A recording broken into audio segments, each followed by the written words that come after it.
Un feliz día para todos. La Corporación Fenalco Solidario Colombia les da la bienvenida al importante evento virtual y presencial para las organizaciones Ideas y un Café. Hablemos de Escazú, oportunidades y desafíos del acuerdo. Este evento tiene como finalidad hablar del acuerdo regional de Escazú y el acceso a la información, la participación pública y la justicia en asuntos ambientales en América Latina y el Caribe. Importante es decirles que este evento es patrocinado por la empresa Frisbee y con el apoyo de la Universidad Católica Luis Amigó, a quienes les damos nuestros más sinceros agradecimientos. Pero antes de iniciar este evento académico, tenemos un mensaje breve pero importante del decano, el doctor Mario León Restrepo, de la Facultad de Ciencias Administrativas, Económicas y Contables. Doctor Mario, bienvenido.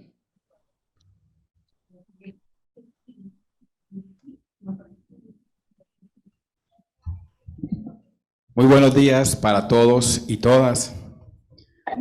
Un saludo muy especial a la mesa principal, a la doctora Sandra Vélez, a las personas que van a estar en el conversatorio, Sergio Arango y Martín Tolosa, a todos los asistentes que nos acompañan acá, tanto en el auditorio de manera presencial de nuestra universidad, como las personas que nos acompañan de manera remota. En nombre de nuestro rector general, el padre Carlos Enrique Cardona Quiseno, les mando un eterno saludo. Él acoge y acompaña todas estas iniciativas que sobre todo en temas tan importantes como son el tema ambiental. Agradecer entonces en nombre de nuestra Facultad de Ciencias Administrativas, Económicas y Contables de nuestra universidad. Somos una de las facultades más grandes de la universidad. En nuestra facultad tenemos el programa de administración de empresas, que es un programa que lleva 30 años en la formación de administradores de empresas con el énfasis en economía social y solidaria. Y contamos además con un grupo de investigación que desde hace los mismos años ha venido gestionando, interviniendo y aportando significativamente a la ciencia y todo lo que tiene que ver con el tema de la economía social y solidaria.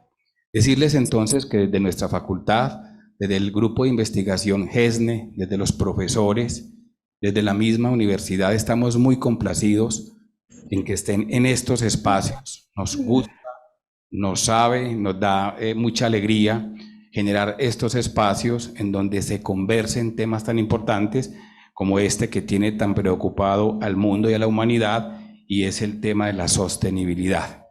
Decirles que siempre van a estar de la universidad puertas abiertas, nuevas instalaciones, también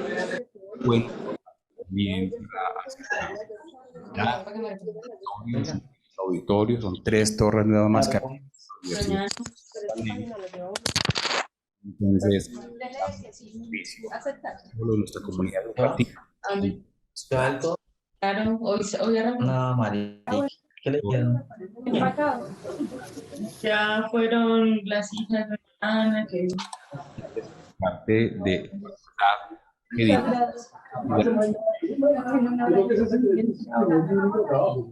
digamos que Andrés. muchísimas gracias nuevamente y bienvenidos todos. La pieza de innovación está la hizo tú me la comida, tú puedes lo descarto.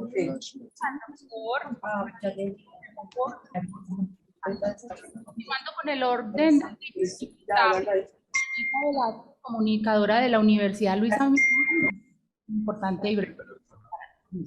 Muchas gracias. Buenos días a todos, bienvenidos a la Universidad Católica Luis Amigó. Hoy estamos muy contentos de tenerlos aquí en nuestra casa universitaria. Recuerden que esta casa siempre va a tener las puertas abiertas para ustedes, para FENALCO, por supuesto, y para todos los que participan. ¿Qué me pasa con eso de Zoom? Este evento de formación. La invitación es para que hagamos nuestra universidad también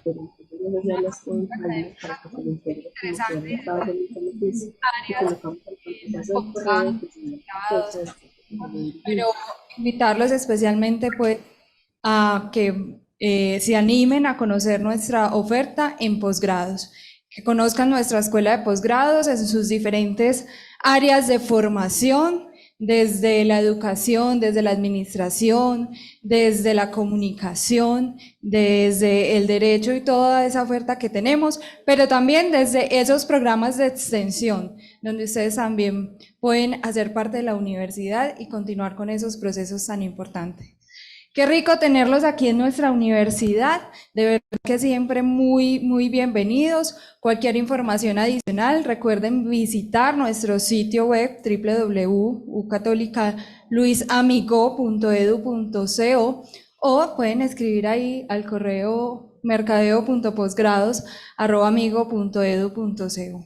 Entonces, bienvenidos, quedan en su casa y bueno, hasta que nos volvamos a tener aquí, qué rico.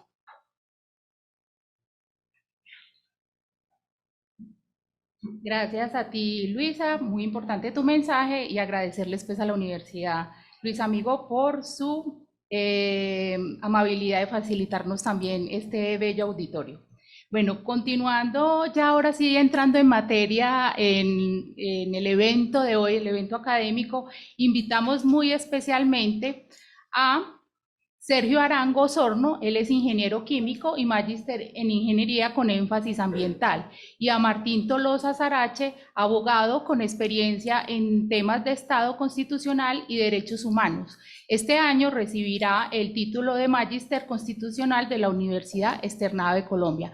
Como moderadora tenemos a nuestra directora ejecutiva de la Corporación Fenalco Solidario, Sandra Sierra Vélez. Bienvenidos para hablar entonces de este tema tan importante. Hablemos de Escazú, oportunidades y desafíos del acuerdo. Muchas gracias, Sergio y Martín, por aceptar nuestra cordial invitación. Y bueno, iniciamos nuestro conversatorio. Gracias. Bueno, muchas gracias. Buenos días para todos. Un saludo muy especial para quienes nos acompañan de manera presencial, de manera virtual. Nos están acompañando todos nuestros empresarios a nivel nacional. Un saludo a nuestros anfitriones, a la universidad, que como siempre muy amables, siempre muy interesados con los temas de sostenibilidad. Bueno, hoy nos llama un tema muy interesante. La verdad es que Sergio y Martín, el tema del acuerdo de Escazú es, digamos que, un tema muy valioso que se está dando en toda la región.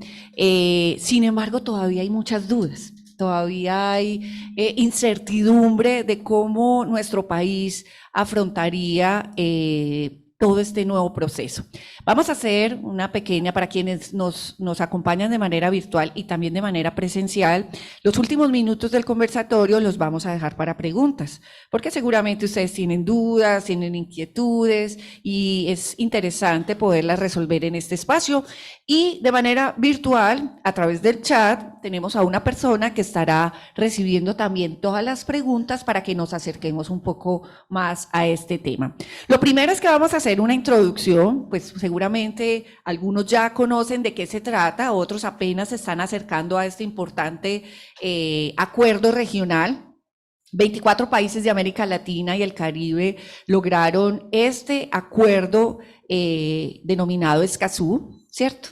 Que se adoptó en Costa Rica el 4 de marzo del 2018 y se hace la apertura de la firma en la sede de las Naciones Unidas en Nueva York el 27 de septiembre del 2018, ¿cierto? Y tiene como algo fundamental, y es que está abordando el principio 10 de la Declaración de Río sobre el medio ambiente y el desarrollo sostenible, ¿cierto? Y busca con precisión, los estados deberán facilitar y fomentar la sensibilización y la participación de la población, poniendo la información a disposición de todos. Eso, digamos que es un concepto básico que cuando uno se lee el acuerdo, lo encuentra en diferentes espacios y en diferentes momentos.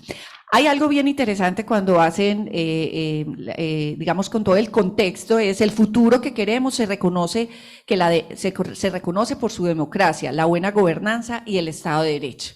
Entonces, vamos a hablar de esos principios tan importantes que se abordan en el Acuerdo de Escazú. Sobre todo hay principios que seguramente nos convocan más que otros, como por ejemplo el principio de la máxima publicidad. Ahorita hablaremos un poco de él, que es el que genera un poco más de controversia, y como por ejemplo la cooperación, la asistencia técnica, la educación, la sensibilización son factores importantes del Acuerdo de Escazú, y cómo se pretende fomentar digamos que esa integración regional con un propósito que es el tema del medio ambiente y obviamente de todo el tema de los derechos de las personas. Entonces vamos a hacer una pequeña introducción de la mano de las personas que tienen mucha cercanía con este acuerdo, y le quisiera preguntar a Sergio, ¿cómo resumiría el Acuerdo de Escazú? ¿Qué es? O sea, vamos a tratar de hacerlo de una forma muy clara para que todas las personas que nos acompañan vamos transitando en este importante acuerdo hasta llegar a los temas un poco más sensibles que nos generan dudas. Entonces, ¿qué es el acuerdo? Buenos días para todos los que están acá presencialmente, para los que nos acompañan pues a través de la virtualidad.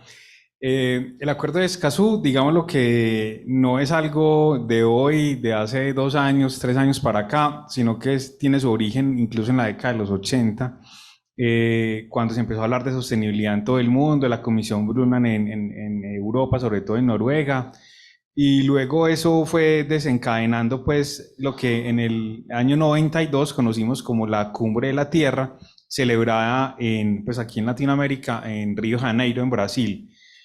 Luego, año pues posterior a eso, se fue desencadenando ya no solamente en Latinoamérica con la Amazonía, sino todo el tema pues todo lo que conocimos en la década del 90, todos los informes científicos que nos están alertando sobre el tema del calentamiento global, con todas las emisiones de gases de efecto invernadero, el impacto sobre las generaciones futuras.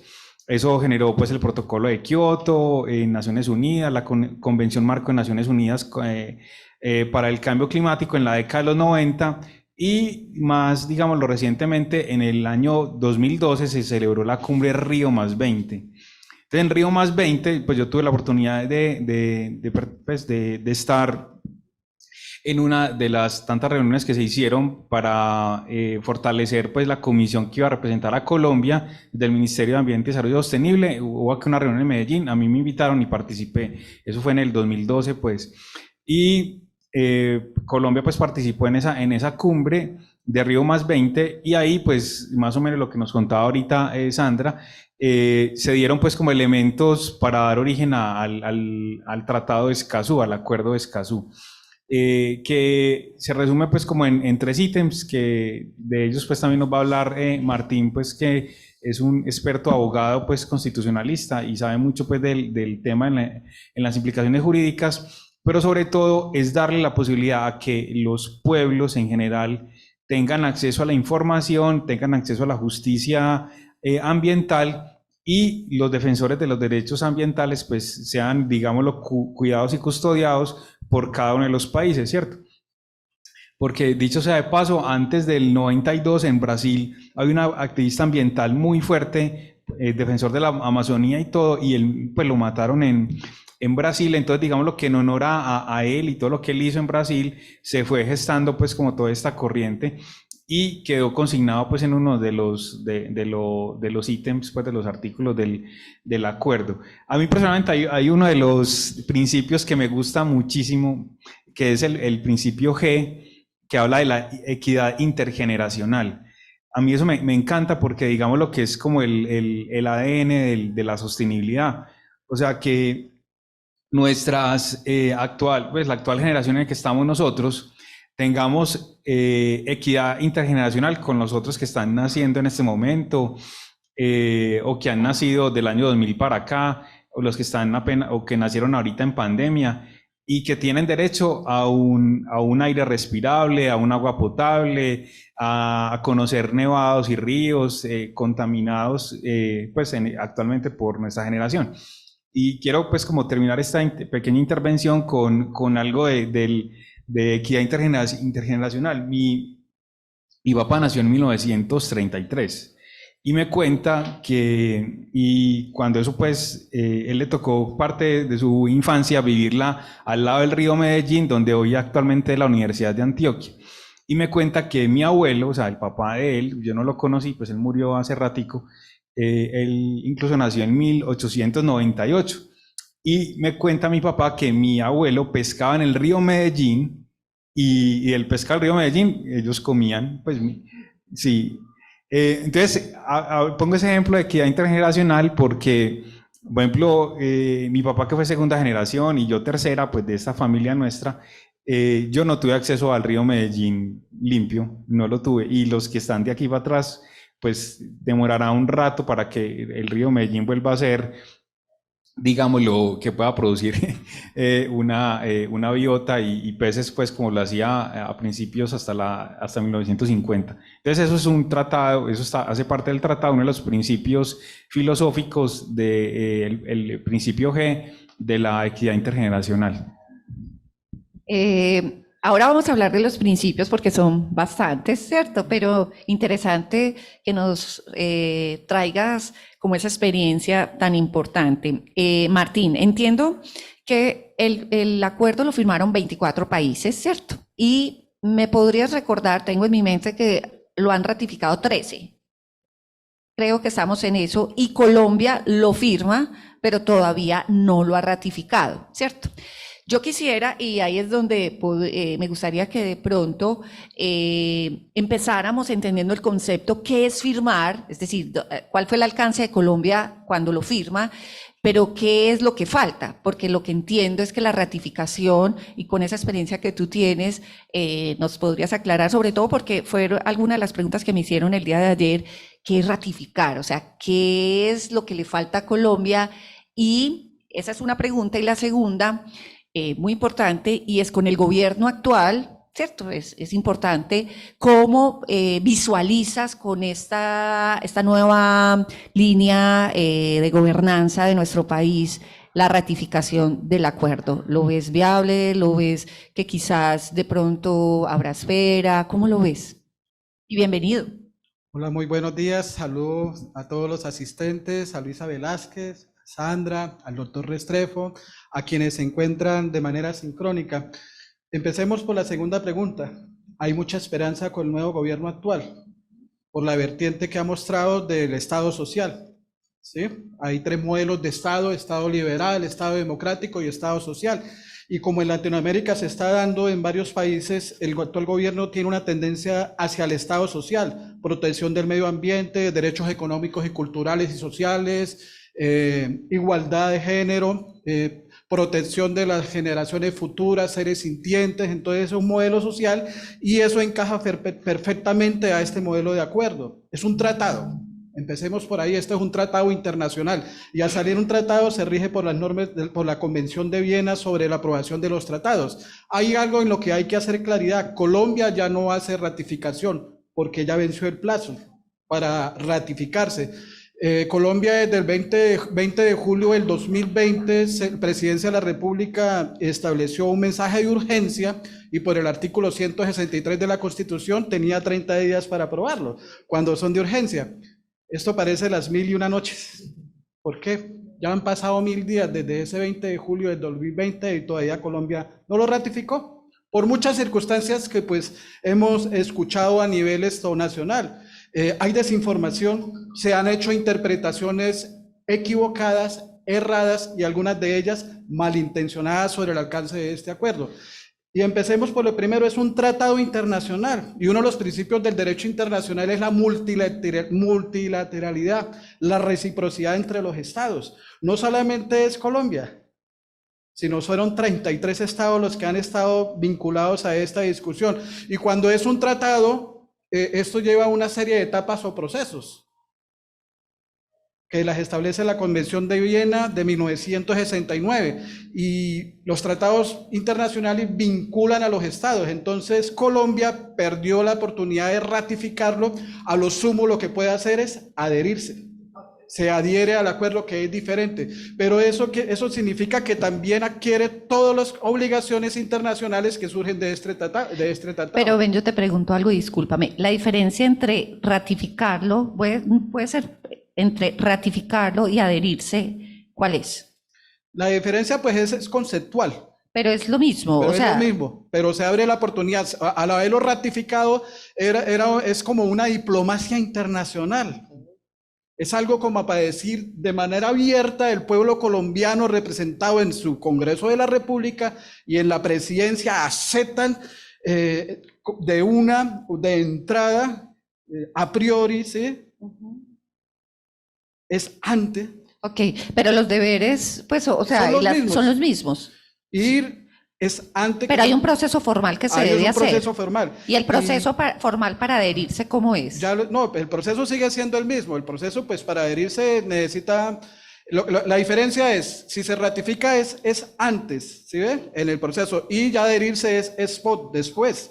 Ya muchos, 3 estados han sido renuentes: Colombia, Chile, Costa Rica. Chile y Costa Rica, gracioso, fueron los anfitriones, los coordinadores de todo este proceso. Y Colombia, pues, con su interpretación que hace, que en el contexto nacional, pues hay muchas circunstancias.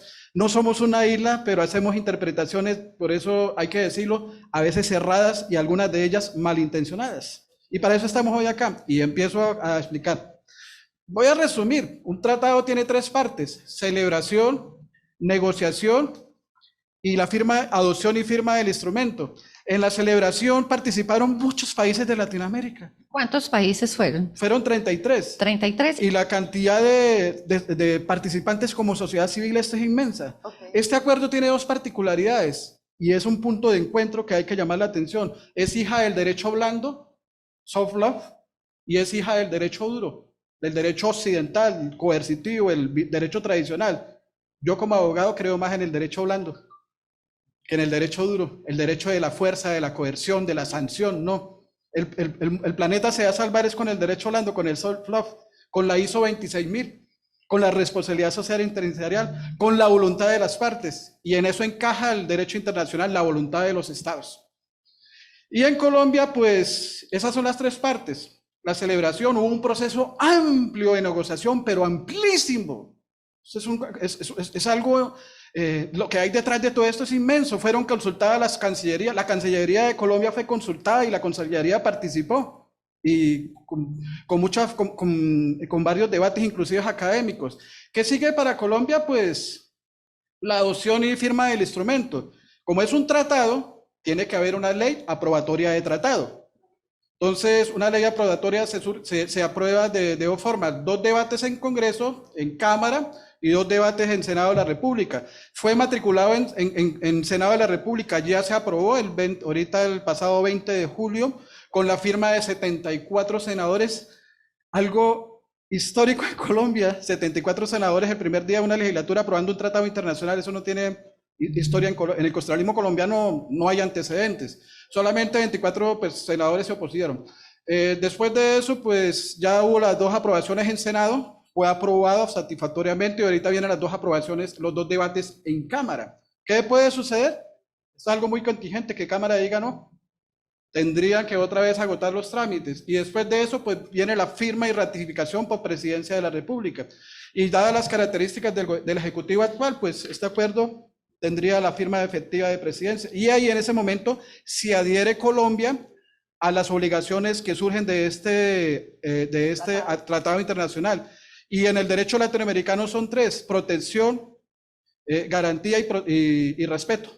Ok, bueno, ahí vamos haciendo como una pequeña introducción para que vamos contextualizando, igual a las personas que nos están siguiendo desde la plataforma, nos van haciendo esas preguntas. Te entendí que habían 2 países que pese a que trabajaron, no quedaron, y entiendo que fue Chile y Costa Rica. Sí, es así. No hicieron la firma del tratado. Los más renuentes. Ah, ok. Pero Chile ya ratificó con Ya Boric ratificó. a la cabeza, ahorita creo que fue el 22 o 23 de marzo. Ok, o sea que los países que quedan pendientes, estamos hablando de Costa Rica, Colombia Y algunos de Centroamérica. y algunos de Centroamérica. De Suramérica solamente, a ninguno, pues Colombia. Colombia es uno de los más renuentes, junto Eso, con Chile. porque Chile ya te entiendo que lo hizo, listo. Entonces, ya entendiendo el contexto de la situación como está nuestro país y hacia dónde vamos, vamos a empezar a profundizar un poquito más, ¿cierto? Entendamos que el público que nos está acompañando son personas que se están familiarizando con los temas ambientales, de sostenibilidad. Tú lo mencionabas, el tema de la sostenibilidad es una gran oportunidad para el sector empresarial de autogestionarse en estos temas, obviamente desde el ámbito social, ambiental y económico. Entonces, vamos a ir haciendo poco a poco para ir profundizando ya los temas que, como tú lo mencionas, pueden ser de interpretación o quizás sensibles, o quizás no hay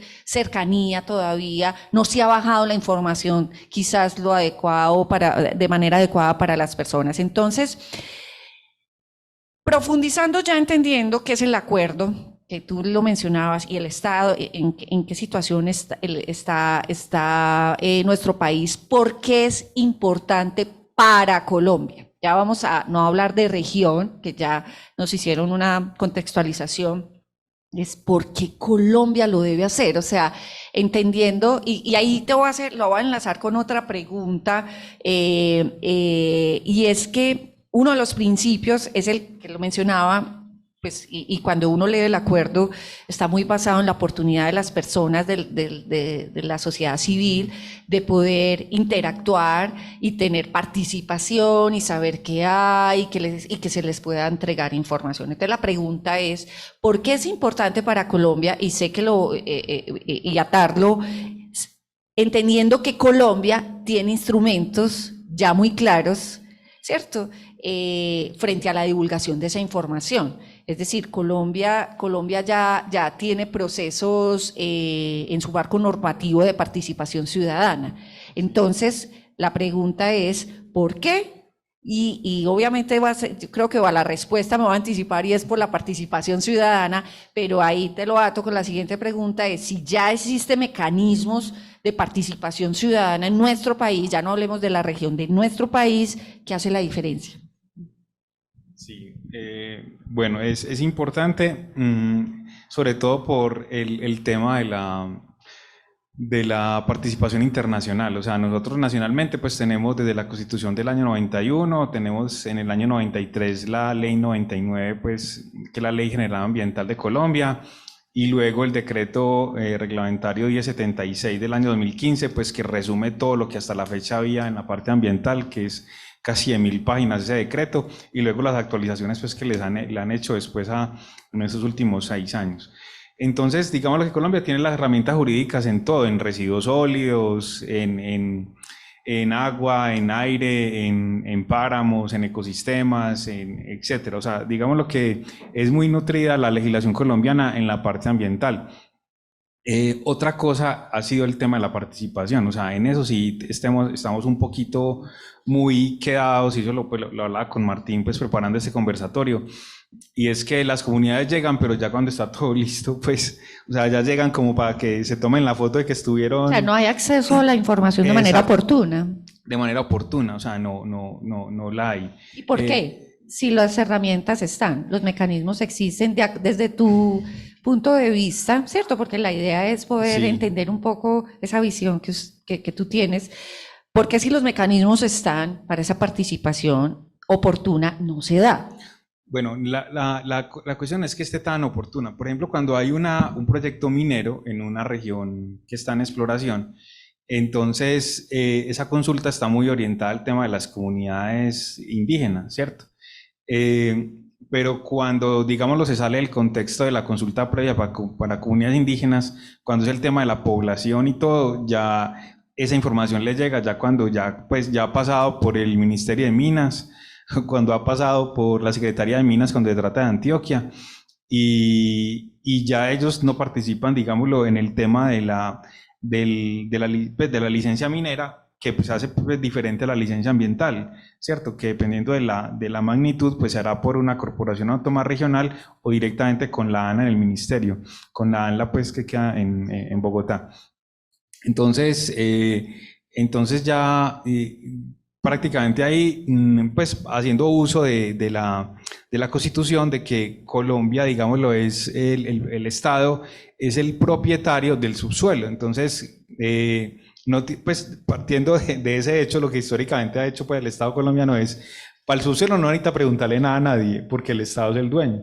Entonces, el gobierno de turno gestiona el subsuelo pues, como bien le parece, basándose pues, obviamente en la legislación y todo eso. Entonces a la comunidad no le preguntan sobre el subsuelo, le preguntan sobre la superficie. Entonces ya cuando llega a superficie, bueno, ¿quién es el dueño de ese predio? Que hay 3 finqueros, que hay 10 comunidades entre indígenas, raizales y población campesina. Entonces ya les preguntan, pero ya después de que prácticamente ha pasado por el tema del estudio del subsuelo, cuando se trata pues de un recurso que está pues, digámoslo, bajo tierra. A ver si te voy entendiendo bien. Bueno, o sea, digamos que todos estos proyectos, y tú lo mencionabas en el sector minero, tienen que pasar obviamente por unas autorizaciones mencionadas a la ANLA, al Ministerio de Medio Ambiente, tienen que tener las licencias obviamente adecuadas para poder emprender esos proyectos. Ese mecanismo no es suficiente, es lo que te trato de entender. Es decir, las licencias que se le otorgan a este tipo de proyectos todavía no son lo suficientemente profundas para poder hacer una evaluación adecuada de que el proyecto se puede hacer. Podemos decir que... Pues dime si lo estoy interpretando bien para poder... Sí, o sea, digamos lo que la legislación que hay, digamos lo que es suficiente. O sea, lo que no está tan visible es el tema de la información. O sea, la legislación sí. ¿Tú consideras desde tu perspectiva de que las licencias y todos esos mecanismos funcionan adecuadamente? No es necesario pues emprender más frente a este tema. Pero de pronto el aspecto sensible la participación, es la información, el acceso de ellos a la información y la participación. Sí. Y si te entiendo bien, es porque no tienen acceso porque el Estado es el dueño pues de alguna forma de esos terrenos. Entonces, ¿por qué se la tengo que dar? Se la doy cuando yo quiero. Es un poco así. Sí, un poco así. Subsuelo, aunque también me gustaría pues claro, y miren que es importante, y me disculpan que sea como tan precisa, pero no son temas que todos y sobre todo las personas que están acompañándonos de manera virtual, hay que acompañar este proceso bien precisamente para entender ese punto de vista y esa perspectiva, ¿cierto? Entonces, voy a ir retomando y si tú necesitas de pronto alguna profundización me cuentas. Entonces, entiendo o interpreto que la legislación colombiana en los temas ambientales funciona bien. Es decir, tenemos estamos protegidos y blindados como en esa parte de la normatividad. Vamos bien ahí, ¿cierto?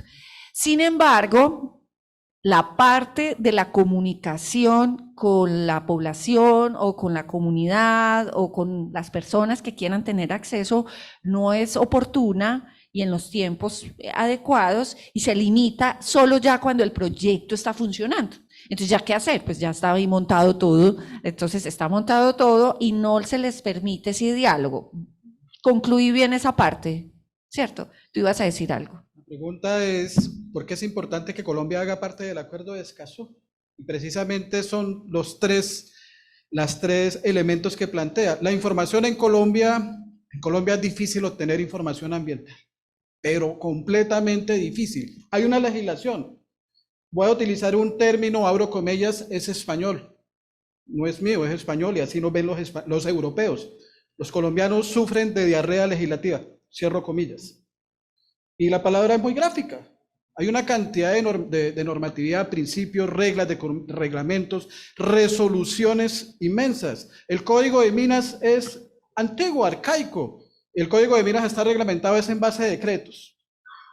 La otra vez le decíamos al ministro de Minas, tantos decretos lo leerá la mamá de Tarzán y Mandrake. No existen. Esos son personajes ficticios, porque es una legislación dispersa. Eso es un mamotreto, en serio que es un mamotreto. Pero unado a eso, primer elemento, difícil de tener la información ambiental en Colombia.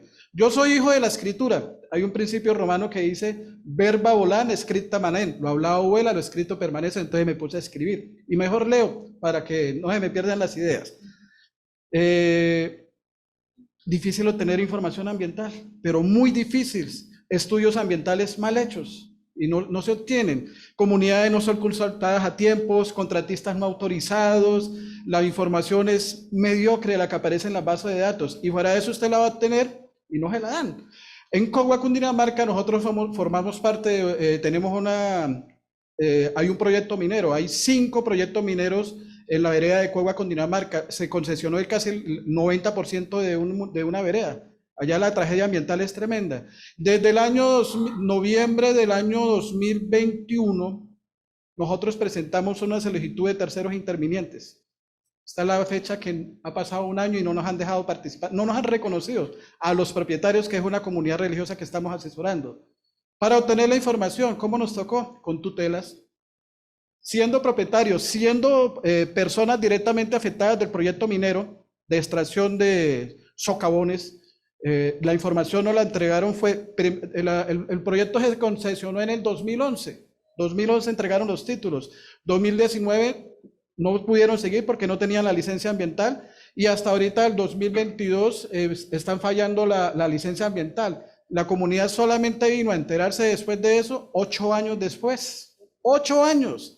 Cuando ya las empresas con toda su capacidad económica han hecho estudios ambientales, estudios de viabilidad ambiental y muchas cosas, y después le trasladan en la Agencia Nacional Mineras, hicieron una explicación para socializar este proyecto. Coloco solamente un ejemplo, llevaron a los residentes, a los campesinos, a los agricultores y dijeron, miren, si hay participación, aquí estuvieron 120 campesinos, aquí estuvieron propietarios, explicaron cosas que nadie entiende, y eso es la participación. Ok, me parece interesante como la precisión que acabas de mencionar. Entonces, retomo lo que acabo de mencionar anteriormente con lo tuyo.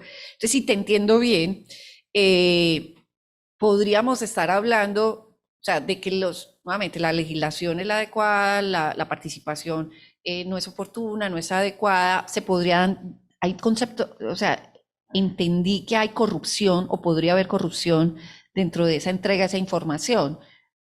Es decir, porque los mecanismos están, a mí lo que me llama la atención es que los mecanismos están, es decir, quizás en otros países de pronto somos débiles en eso, Colombia no, de hecho hemos sido muy pioneros en muchos temas ambientales,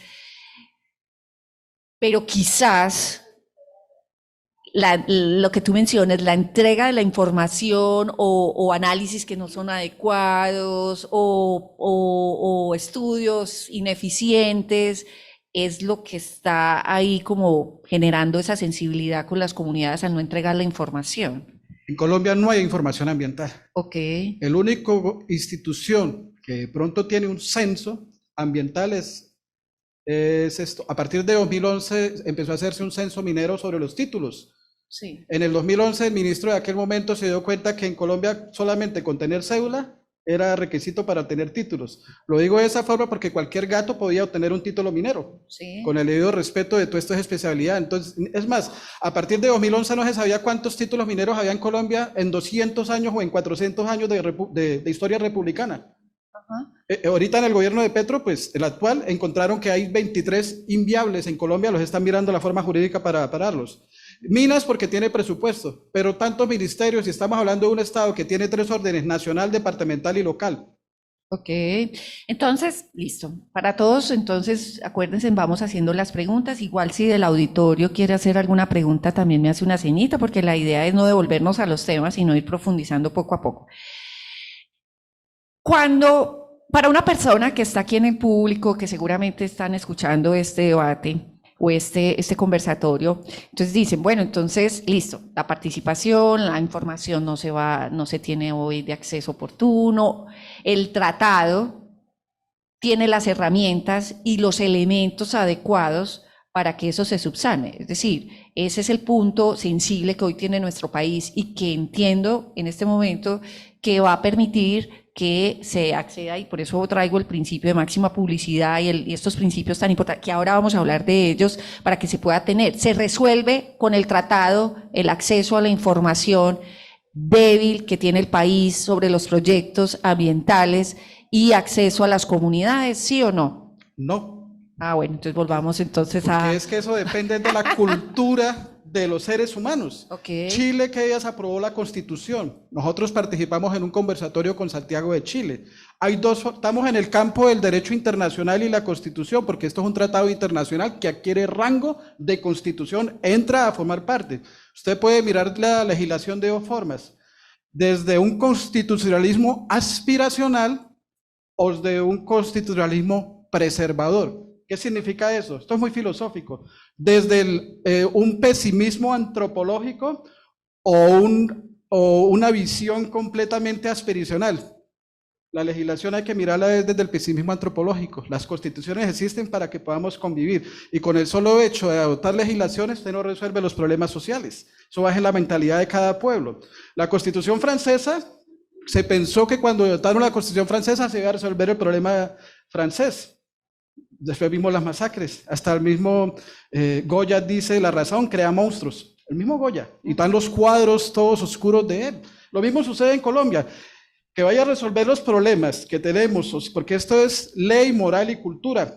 Y uno de los problemas de Latinoamérica es que son problemas culturales. La inequidad no es un problema jurídico, es un problema cultural. La desigualdad, todo eso, es mentalidad del hombre latinoamericano. ¿Va a dar un empujón en grande? Que sí va a dar un empujón en grande. Y eso es algo que de pronto llama la atención. Tercer elemento, que es la justicia ambiental. El primero es acceso a la información. La información en Colombia no existe. Participación, tenemos los mecanismos, ley 90 del 93, existe. No funcionan. No funcionan. Esa es la realidad. Coloco el ejemplo. Nosotros en Santander hemos dado la pelea contra Ecooro de Graystar, con el páramo de Santurbán. Ustedes lo han escuchado, los santandereanos nos ha tocado con las uñas. Cuando hubo el debate ambiental en el páramo de Santurbán, hicieron el debate o la participación pública a 12 horas de Bucaramanga, de la cabecera municipal, en un lugar en donde solamente se podía llegar en avión. ¿Quiénes llegan en avión? En helicóptero. Pues los empresarios, los dueños de la riqueza. El ciudadano de a pie, el ambientalista, el interesado no podía llegar, pero llegaron.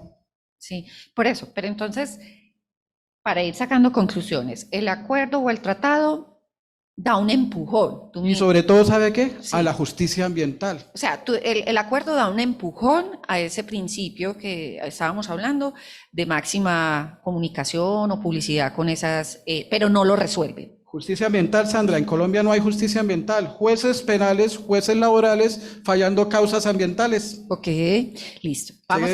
Se debe crear una institucionalidad ambiental, otra nueva jurisdicción, y el acuerdo va a dar un empujón inmenso hacia la creación de una institucionalidad que no existe. Okay. Yo no sé si Sergio puede hablar algo de Corantioquia, al menos la CME en Bucaramanga no funciona. Con la experiencia mía, con la CAR Cundinamarca, que es la corporación, no funciona. Ok, vamos poco a poco. Bueno, entonces vamos sacando esas conclusiones de manera interesante.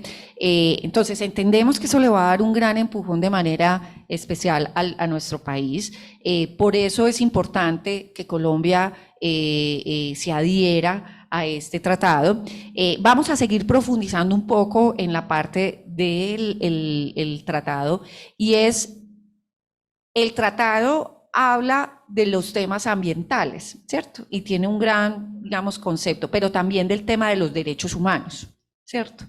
Podemos hablar de ese aspecto, porque en el tema de sostenibilidad está la parte social, la parte ambiental y también la parte económica. Entonces, entenderlo desde esa connotación humana, de derechos humanos, pero también ambiental. Entonces, quisiéramos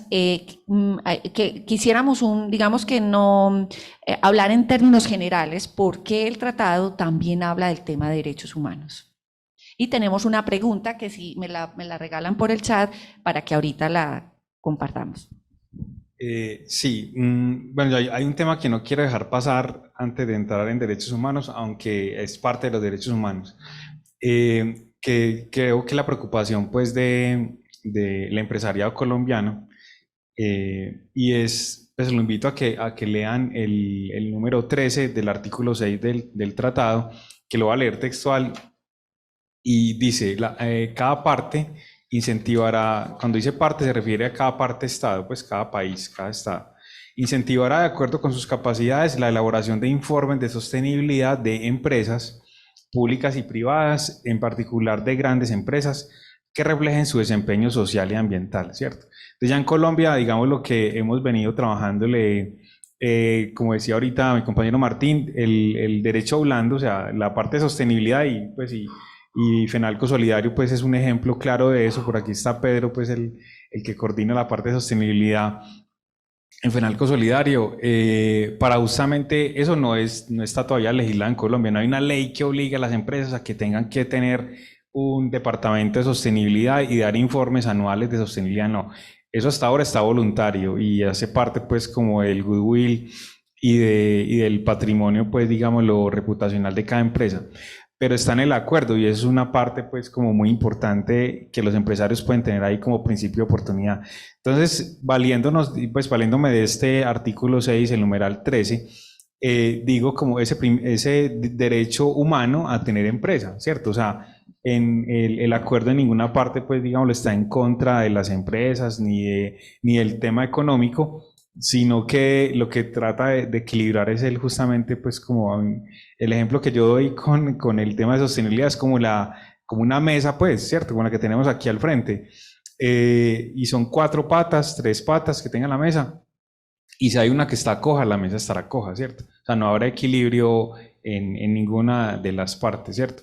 Entonces, desde esa parte, pues yo quería hacer como esa introducción a la parte de derechos humanos y ya pues pasar el micrófono a mi compañero que ha trabajado más el tema, pues digamos lo que le ha tocado defenderlo pues en campo propiamente y en el campo jurídico, el tema de los derechos humanos.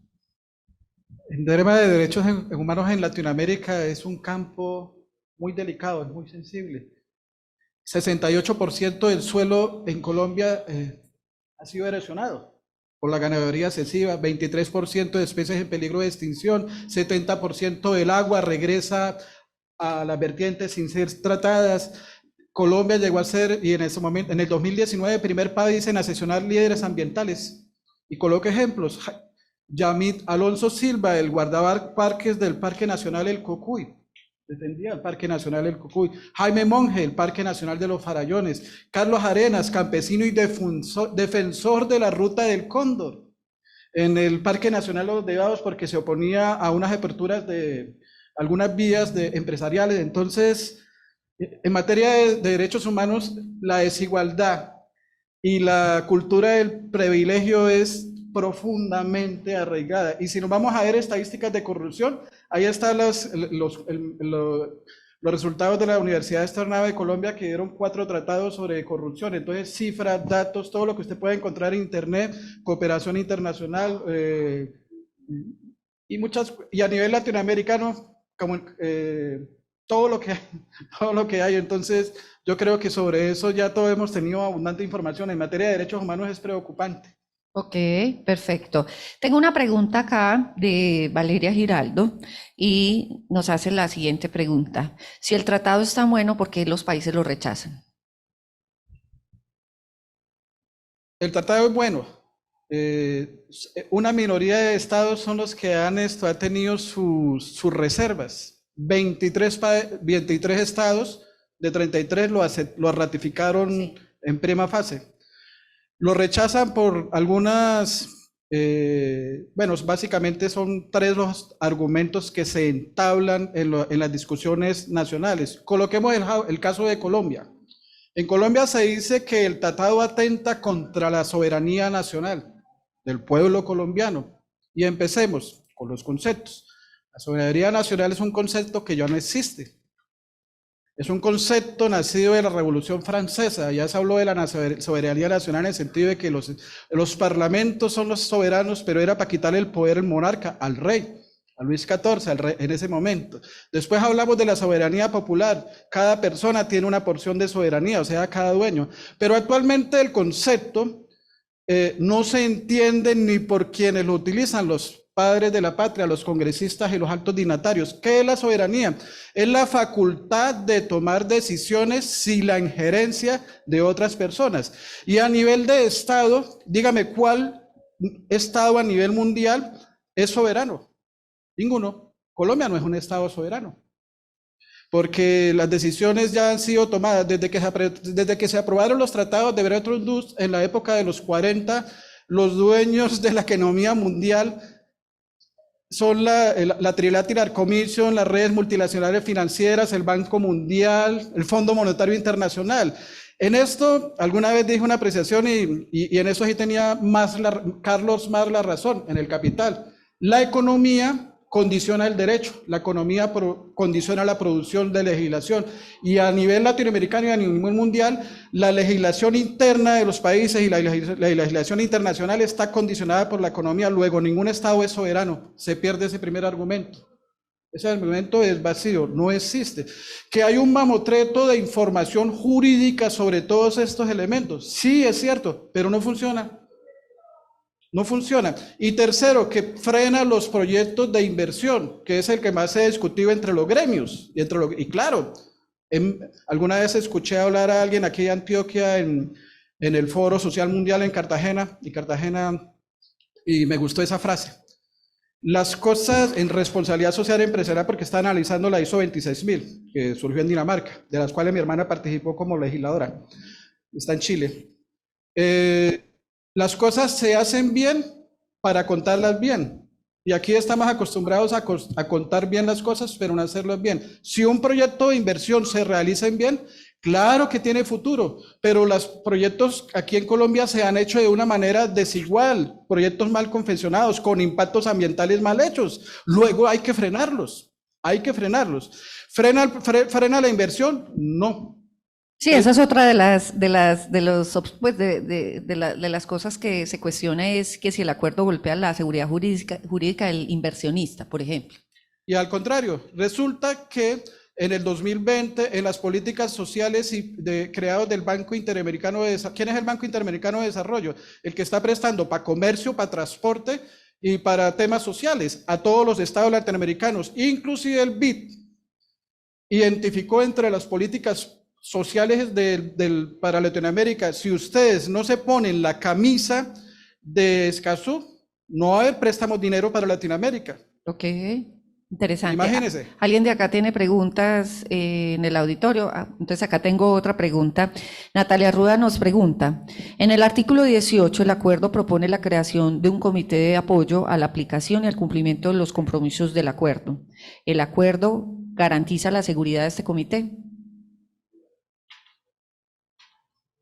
Bueno, acuérdense, nos quedan unos pocos minutos, entonces es importante que aprovechemos de la mano de nuestros panelistas estas inquietudes que tenemos, sobre todo porque lo mencionábamos, todo en la vida tiene cosas positivas y cosas que no, ¿cierto? Y tú lo mencionaste muy bien, esta era la siguiente pregunta que tenía, porque se habla del tema del inversionista, el tema obviamente de la propiedad privada y de estos proyectos, y esa es un poco la sensibilidad que hay con algunos sectores o con algunas personas que consideran que se pueden generar mecanismos desde el Estado, y entendiendo lo que lo mencionaron ahorita inicialmente de que tenemos un gobierno con unas características importantes en los temas sociales y ambientales, ¿por qué no fortalecerlo desde la legislación colombiana y no quizás pues tener unas instancias diferentes? Esos es, digamos, que los debates que hoy se están dando. Entonces, no sé cuál de los dos me puede dar respuesta a la pregunta que acaba de mencionar nuestra persona que está desde la parte virtual. Quiero continuar con la soberanía. Sí. Para llegar allá, si ustedes consultan el acuerdo, el artículo 3 dice: se garantiza el principio de soberanía permanente. O sea, no hay injerencia. Principio de igualdad soberana de los estados. Artículo 7, numeral 4. El acuerdo no puede limitar ni derogar derechos y garantías más favorables establecidos o que pueden establecerse en la legislación de los estados partes. No puede haber intervención. Entonces, creo que con eso respondemos esa pregunta. No va a haber injerencia jurídica. Ok, perfecto. Pero la pregunta es, ¿el acuerdo garantiza la seguridad pues digamos que de ese comité o de ese proceso? ¿Hay seguridad con este tratado? Lo que el artículo 18 está hablando de la revisión del acuerdo, y el que se nombra un ente latinoamericano que es la CEPAL. Sí. El Comité Económico crea una secretaría y él la coordina, la CEPAL, con los expertos, y ellos son los que, como tienen la infraestructura y tienen la parte económica, son los que van a hacer el seguimiento y la evaluación. Ok, perfecto. Bueno, vamos finalizando porque vamos hasta las 10, ¿cierto, Diana? ¿Tenemos hasta qué horas? Hasta las 10, perfecto. Bueno, el PNUD viene trabajando la aplicación del acuerdo, dice, ¿cómo apoya el PNUD la aplicación del acuerdo de Escazú a través de proyectos sobre biodiversidad, ecosistemas en América Latina y en el Caribe? Bueno, el PNUD tiene en general pues presencia en muchos países muy fuerte, en otros en unos más que otros. En Colombia, por ejemplo, está desarrollando a cabo dos proyectos muy importantes en el tema de ecosistemas del PNUD. Uno es en la frontera de Colombia con Ecuador. Hay varios ríos que nacen ahí pues en la cordillera de los Andes y que atraviesan los dos países, ¿cierto? Uno de ellos es el río Mira, ese pues lo conozco yo incluso, lo he transitado pues como tal y desemboca en Tumaco y están haciendo pues un manejo, apoyando un proyecto para el manejo integrado del recurso hídrico transnacional entre la frontera de Ecuador con Colombia. También están haciendo un proyecto, patrocinando un proyecto muy importante en Colombia con casi todos los páramos grandes que tenemos todavía. También lo están pues apoyando desde el PNUD, ¿cierto? Y también por algo pues que ahorita se comentaba, el tema de los recursos económicos, pues que para mí es muy importante que Colombia caiga en la cuenta de esto, porque como les decía ahorita al principio, o sea, estos temas ambientales y sostenibilidad no son nuevos, o sea, ya se vienen reflexionando en ellos desde la década del 80, principios del 90, o casi lo mismo que llevamos nosotros con la Constitución colombiana. Y entonces ya ahora pues hay mucha banca económica que está muy consciente de esto y están obviamente pues, como se dice vulgarmente, pues soltando y patrocinando proyectos de la banca internacional. Pues aquí, por ejemplo, está la Comisión Económica para América Latina y el Caribe, que es la CEPAL, que también tiene recursos para eso. El Banco Centroamericano de Integración Económica, que es el BCE, el BID, como ahorita lo decía Martín, el Banco Mundial, el Banco Europeo de Inversiones, pues de Europa como tal, y la OCDE, pues que Colombia pertenece hace poco pues a la OCDE. Entonces, ellos se reunieron incluso en marzo para tratar el tema de Escazú y cómo pues ellos van a intervenir y a patrocinarlo de alguna forma. La conclusión es que sí, o sea, esos bancos que acabo de mencionar van a estar detrás y van a estar jalonando la inversión en cada país que lo ratifique, que se adhiera después, en fin. Entonces, Colombia tiene que estar ahí. O sea, porque si no, pues vamos a dejar que mucho dinero ingrese al país de esta banca internacional y que nos patrocinen. Pongo un ejemplo muy concreto. En el caso del agua aquí en el Valle de Aburrá, la planta de tratamiento de aguas residuales de Bello Niquía, más o menos el 50% de lo que costó esa planta, que costó muchos billones de pesos, esa planta con dineros del Banco Interamericano de Desarrollo, o sea, nos prestaron la plata y en la cuenta de servicios públicos ya la estamos pagando hace rato y ya estamos pues a poquito tiempo de terminarla de pagar. Entonces, si esa plata no hubiera llegado, no hubiéramos tenido posibilidad de construir la planta que ya lleva en operación 2 años más o menos. Eso le da tranquilidad a Niquía. los inversionistas, Ajá. obviamente, los países que tienen estos mecanismos. Claro. Obviamente, y eso va con la siguiente pregunta que nos hace Pablo Gutiérrez. ¿Cuáles van a ser los mecanismos de transparencia para hacer cumplir el acuerdo entre las partes?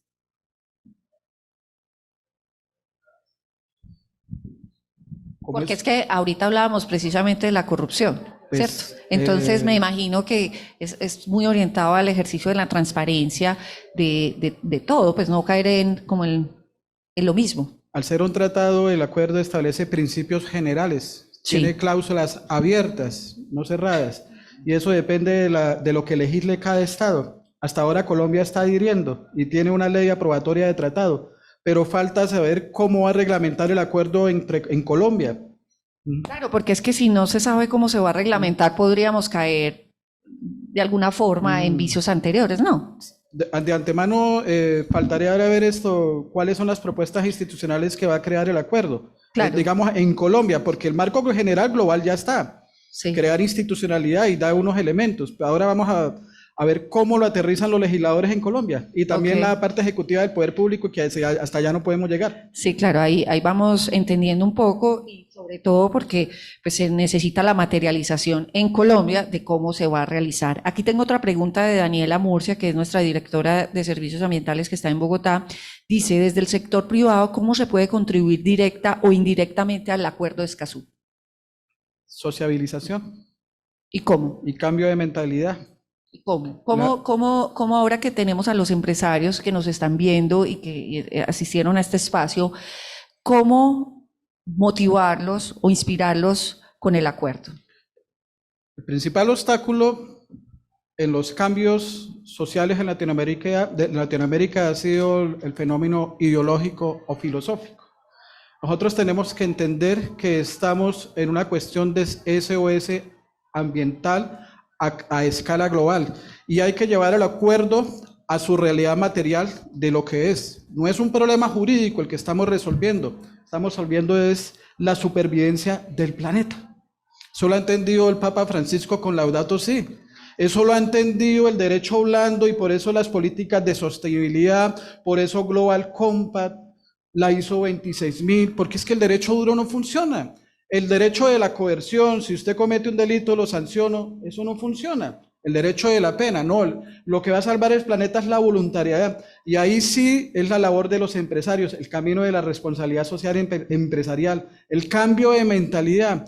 Hay un mito, poema, que es la leyenda del Yurupari, el único poema escrito en Latinoamérica del indio José Roberto. El Popol Vuh es anónimo, el de nosotros sí dice: en verdad os digo que si no cambias la manera de pensar, el día de mañana no te pertenecerá. Y Romanos 12:8 en la Biblia le dice: cambia tu manera de pensar para que cambie tu manera de vivir. Y eso es la tarea empresarial. Ok, ¿tú quieres decirle algo a los empresarios frente a lo que hemos conversado hoy? Porque también esa mirada desde el contexto ambiental es muy valiosa. Claro, no decirles a los empresarios que están acá presentes, a los que están conectados, que no solo, o sea, que amplíen la mirada con relación a lo de Escazú, o sea, que más allá de Escazú está todo el tema de la legislación ya que en Colombia está aprobada. Entonces, por ejemplo, me quiero remitir solamente pues como a una que es muy global, que ahora abarca muchas otras cosas, que es el tema de todo lo del cambio climático. O sea, eso nos está arrollando de una forma y haciendo perder toda la cantidad de plata y de negocios y nos está haciendo dejar de ser productivos o competitivos en el contexto mismo nacional e internacional. Y entonces, en este momento es como el principio de oportunidad que tenemos para apostarle a lo que ya está escrito. Y está escrito la ley 1931 del año 2018, del 27 de julio, que es la Ley General de Cambio Climático. Luego esa ley se materializó más concretamente en la Ley 2169, ahorita del 22 de diciembre del año pasado, que habla sobre la huella de carbono y la carbono neutralidad de todas las empresas, ¿cierto? No distingue pues de cuál es pequeña, cuál es grande, no, todas. Y luego la ley 2173, que habla justamente de todo lo que son los ecosistemas y la siembra de árboles corporativa, que las empresas ahí como tal las obliga a sembrar árboles con sus empleados, a sembrar árboles para mitigar. En ninguna parte ahí habla de Escazú, pero obviamente tiene que ver con eso, ¿cierto? Porque es la empresa y el medio ambiente directamente. Entonces, esas son cosas que, como decía Martín, pues son las que nos van a salvar. Y los gerentes tienen mucha injerencia en la sociedad y los gremios más todavía, o sea, la ANDI, FENALCO, en fin, tienen mucho por brindarle pues a la conciencia ambiental del país y de las nuevas generaciones, ¿cierto? Entonces, es como mi llamado ahí también. No, de hecho, desde nuestra corporación pues venimos trabajando fuertemente los temas ambientales, ahora muy metidos en el tema de economía circular, en el tema de cambio climático. Yo personalmente creo más en la autorregulación y en la generación de esa cultura con los empresarios, donde nosotros hemos visto unas transformaciones supremamente valiosas. Ya vemos a la alta gerencia totalmente involucrada con los temas ambientales, que antes era solamente de los equipos ambientales y los líderes no tenían ni idea de qué se estaba hablando. Ya vemos los líderes muy empoderados con los temas de sostenibilidad y los temas ambientales. Entonces, sí, de acuerdo con ustedes, pienso que es importante, le pido a nuestra directora de servicios ambientales, que seguramente nos está escuchando, que podamos mandar por el chat el acuerdo para que ustedes lo lean, para que tengan la posibilidad de tener acceso a la información, sobre todo con principal énfasis en los principios del acuerdo que lo mencionamos en algunos espacios, como es el principio de máxima publicidad, el que tú mencionaste al inicio, el tema de buena fe, el de soberanía de los estados. Entonces, muy importante darle un recorrido. En el chat lo vamos a dejar, o si no, yo creo que ya en un momentico lo vamos a tener para que puedan tener acceso a la información, para que se puedan ambientar acerca de lo que significaría para nuestro país, para nosotros como seres humanos y obviamente para las organizaciones. La invitación es que nos documentemos. Hay mucha desinformación, pero no solo en esto, en todos los temas a veces hay desinformación y no nos lleva a tomar conclusiones claras acerca de lo que se debería hacer o no. Entonces, pues no, muchas gracias. Tengo una última pregunta y ahí vamos a cerrar, que nos la hacen también desde el chat de la corporación, de este espacio. A todos también agradecerles por el tiempo, porque sé que este es un tema que seguramente no va a ser el primer espacio, continuaremos porque este tema todavía tiene mucho, sobre todo la implementación. A mí me queda faltando el tema de cómo se va a hacer, porque la verdad, pues la teoría es interesante, pero bajarla y aterrizarla creo que es el gran desafío que tiene nuestro país. Y la pregunta que nos hace Paola Salas, y de hecho es de nuestro equipo de la corporación: ¿cuáles considera que son los principales argumentos erróneos que se han presentado sobre Escazú y su dificultad con la adherencia? Y ahí vamos a terminar el espacio porque seguimos con otro momento. A las personas que están en el chat, no se vayan a desconectar porque seguimos con otro espacio. ¿Quién me quiera responder esta pregunta? Que ya la hemos venido resolviendo, pero como una conclusión final para Paola sería genial. Pues son tres los elementos que se manifiestan en los consejos gremiales, en la ANDI, en Fediarroz. El primero, que atenta contra la soberanía. Ya revisamos que eso no es un cierto, es un argumento gaseoso, volátil. Segundo, que atenta contra los proyectos de inversión, elimina los proyectos productivos. Algunos funcionarios de Fediarroz, de FENAVI, son los que han argumentado, pero no. Y fíjese que Fediarroz se ha beneficiado. Por allá en el Tolima fueron los mismos arroceros los que denunciaron la contaminación del agua que estaba acabando con los cultivos de arroz.